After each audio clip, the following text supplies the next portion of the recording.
सर्वप्रथम सर्वांना श्री स्वामी समर्थ. स्वामी महाराजांच्या कृपेने तुमच्या सर्व चांगल्या इच्छा पूर्ण होत ही स्वामींचरणी प्रार्थना करते आणि आजच्या व्हिडिओला सुरुवात करते. चैत्र शुक्ल नवमी श्रीराम जन्म सोहळा.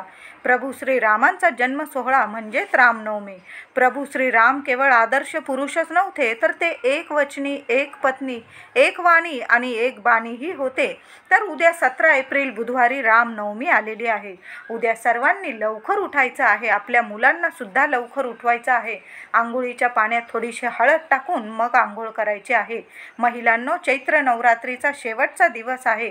तुमच्याकडून नवरात्रीत कधी पण हळद टाकून आंघोळ केलेली नसेल तुम्ही या 9 दिवसात, तर उद्या चैत्र नवरात्रीचा शेवटच्या दिवशी आपण आंघोळीच्या पाण्यात महिलांनो हळद टाकून आंघोळ करा. सर्व ग्रह दोष असतील ते निघून जातील आणि लक्ष्मी प्राप्ती होईल. तुम्हाला लक्ष्मीची अखंड कृपा तुमच्यावर, तुमच्या घरादारावर राहील. पैशा अडक्याची कमी राहणार नाही. म्हणून महिलांनी तरी आंघोळीच्या पाण्यात थोडीशी चिमूटभर हळद टाकून मग आंघोळ करायची आहे. तर आता ज्यांना संतान प्राप्ती होत नाही त्यांनी उद्या रामनवमीला सकाळी लवकर उठायचं आहे. आपल्याला म्हणजे तुम्हाला मूल असेल तरीही ही सेवा करायची आहे. ज्यांना संतान होत नसेल त्यांनीही सेवा करायची आहे आणि मी म्हणेल सर्वांनीच ही सेवा करायची आहे. उद्या लवकर उठायचं आहे. आपल्या घरात बाळकृष्णाची मूर्ती असेल, श्रीरामांची मूर्ती असेल, स्वामींची मूर्ती असेल. आपले श्री स्वामी समर्थ महाराज श्रीराम आहेत आणि श्रीरामच आपले स्वामी महाराज आहेत. तुमच्याकडं घरात जी मूर्ती असेल देवघरात, त्या मूर्तीला आपल्याला पंचामृताने अभिषेक करायचा आहे. नंतर स्वच्छ पाण्याने अभिषेक करायचा आहे. छानशी पुसून आपल्या देवघरात स्थापना करायची आहे. वस्त्र परिधान करायचे आहे. चंदनाचा टिळा लावायचा आहे.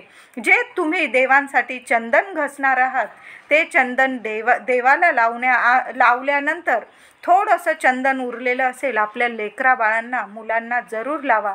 तुमचा एक मुलगा असेल, मुलगी असेल, त्या मुलीच्या कपाळावर, मुलाच्या कपाळावर थोडंसं चंदन, देवांचं चंदन अवश्य लावा. मुलांची भरभरून प्रगती होईल.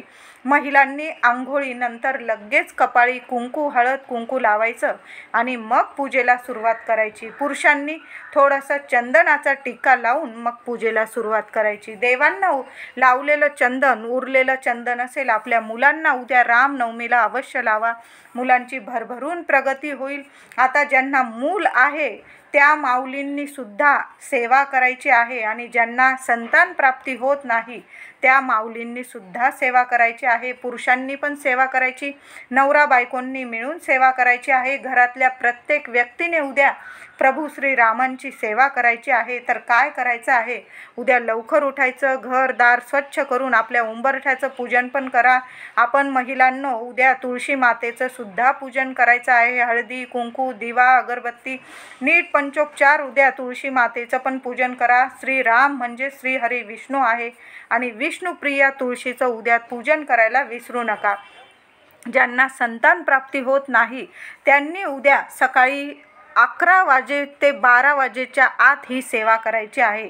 तुम्हाला काय करायचं आहे? रामनवमीला संतान गणपती स्तोत्राचा तुम्हाला 11 वेळा पठण करायचं आहे. संतान गणपती स्तोत्र हे 11 वेळा पठण करायचं आहे. त्याचबरोबर तुम्हाला 11 वेळा श्रीराम रक्षा पठण करायचं आहे आणि 1 वेळा मारुती स्तोत्र. पुन्हा एकदा सांगते, संतान गणपती स्तोत्र 11 वेळा पठण करा, राम रक्षा 11 वेळा पठण करा, 1 वेळा मारुती स्तोत्र पठण करा.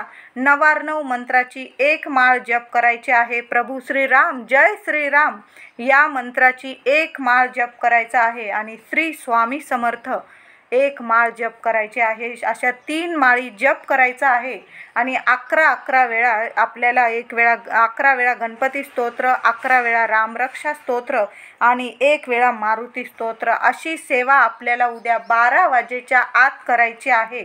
त्याचबरोबर उद्या तांदळाच्या खिरीचा नैवेद्य दाखवायचा आहे. लक्ष्मी नारायणाला, स्वामींना आपल्याला तांदळाच्या खिरीचाच नैवेद्य दाखवायचा आहे. तुम्हाला जर रव्याची खीर करायची असेल तुम्ही करू शकता, पण मी म्हणेल लक्ष्मी नारायण प्रसन्न राहतील तुमच्या घरात. आपल्याला रामनवमीला उद्या तांदळाच्या खिरीचा नैवेद्य दाखवायचा आहे.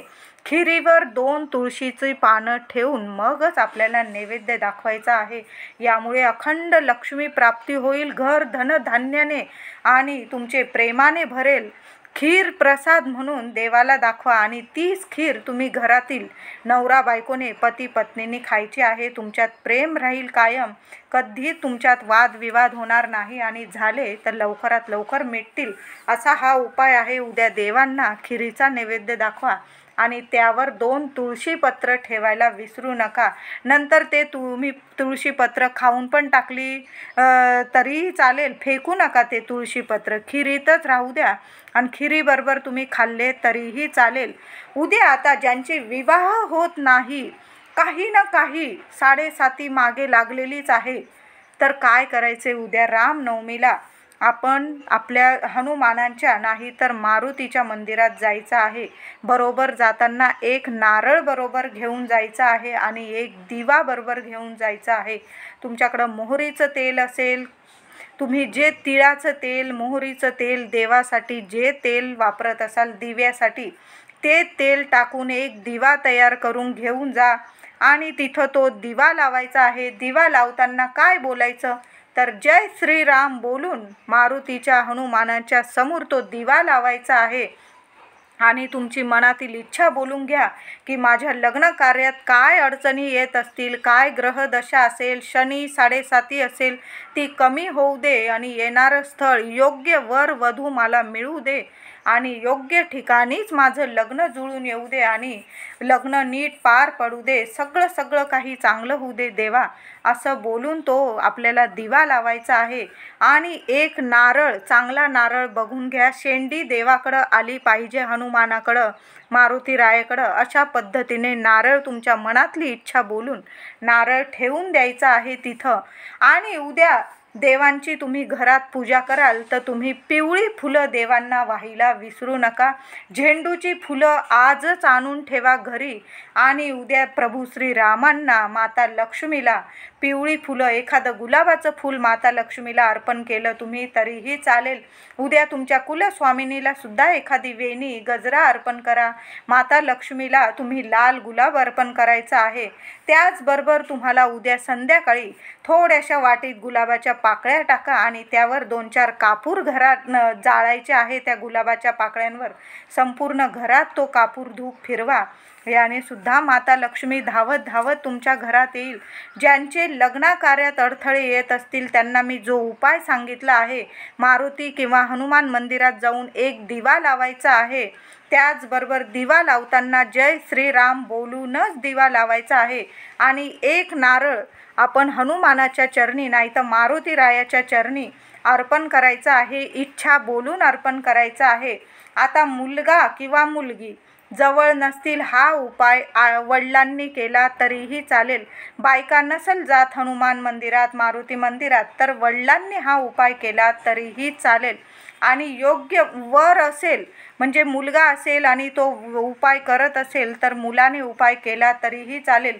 मुलगी जात नसेल मंदिरात तर वडिलांनी उपाय केला तरीही चालेल. एक दिवा बरोबर घेऊन जा आणि एक नारळ बरोबर घेऊन जा आणि तिथं मनाची इच्छा बोलून दिवा लावून द्या आणि नारळ अर्पण करून घरी यायचं आहे. थोडासा शेंदूर देवाच्या पायाचा, हनुमानाच्या नाही तर मारुती रायाच्या पायाजवळील शेंदूर तुमच्या घराला येऊन टिक्का स्वरूप लावून द्या. घरातील इडापिडा दूर होऊन जाईल. आणि तो टिक्का स्वरूप आपल्या घराला लावताना, शेंदूर लावताना काय बोलायचं?